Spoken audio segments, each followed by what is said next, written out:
So the last thing I want to talk to you about is kind of a common pitfall you can do when you're doing it only at half res is all of the detail, of course, is squished into this small space. So everything looks very detailed. You know, our brains are good at like extrapolating and imagining. What really we should do, though, is to make sure that our smoke in particular is as detailed as we expect it to be at full res, because we're going to do a full res render anyway. Let us do a full res render now of one of these frames so that we can see it at full size. Areas that maybe are not as detailed as we thought they would be, now we can actually judge it. So let's take a look at it and see that things look as we expect they might look, or as we expect they should look, rather, at full res. So I'll give this a minute to go on its own. Okay, so it's not quite done rendering yet, but a good chunk of it's done. This is at full res, and we can see if we look in some of these areas, I mean, it does look pretty good. I don't think there's anything wrong with if this is what you want your final render to look like.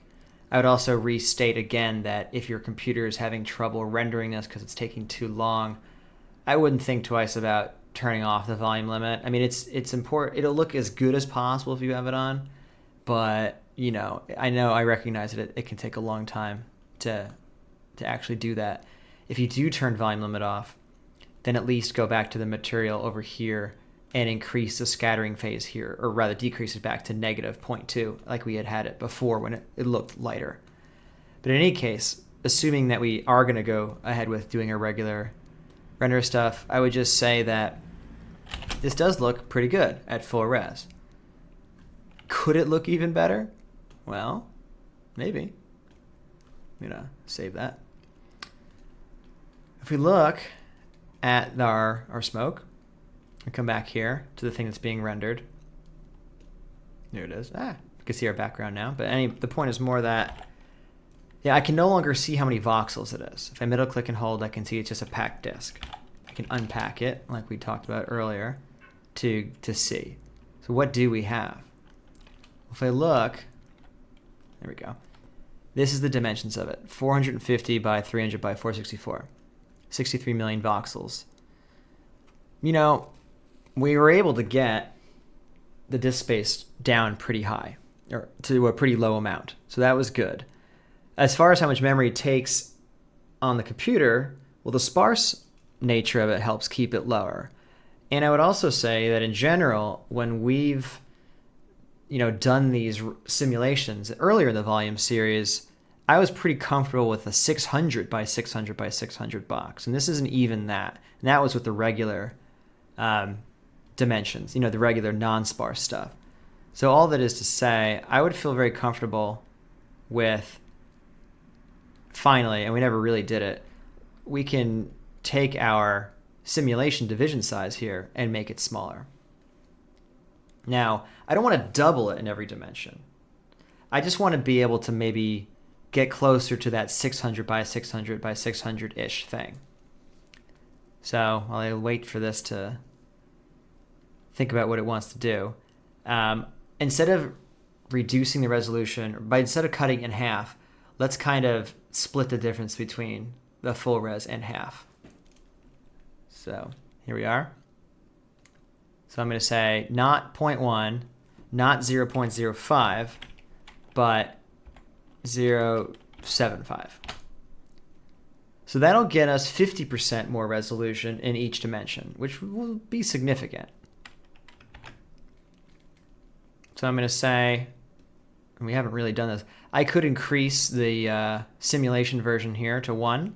Of course, if I do that, that's going to make the particles have to resim and make the debris have to resim, and that's not necessarily a bad thing, but I also don't want to override this. I want to keep this again here to make it easy to compare. So I'm just going to say smoke higher res. There we go. Back to not finding the file. And another fun thing, if you recall, is out in the out area here, we just have our matcher node, but I can put a fetch node here in front of it. This fetch, I can point to the geometry ROP that's inside of it. So by opening up these file cache thing here, there it is, render. This oddly shaped node is the thing that's actually writing out our files when we click save the disk. So I can put that here. So by clicking render here, or by running the mantra node, I can have it run the cache first and then do the mantra. That's important to me because I'm going to go to bed. So I want it to run this sim, and once it's done running the sim, it can also run all of the renders. I want my renders to be half res though, because I need to at least see, because these, the full res sims are going to take a long time. So I want to see, turn this off in the viewport. I want to see it at half res before I finally ultimately commit. I'm pretty sure this is what we'll go with, but I'm not going to be able to render the whole full res overnight anyway. So let's just do it like this. So I'm going to click the purple button here, say node by node, render, and remember it's going to do this first. So you can see it's doing the simulation. And once it does all 120 frames of this, it's going to do the render, all 120 frames, assuming it doesn't crash. So that's it. Once this is done, we'll review it, and if everything looks good, as I imagine it will be, the sim will look slightly different now that we've changed the resolution. There's no getting around that. Changing the resolution will change the sim. But unlike Flip, which changes drastically at different resolutions, this should be pretty close to what we've already been seeing.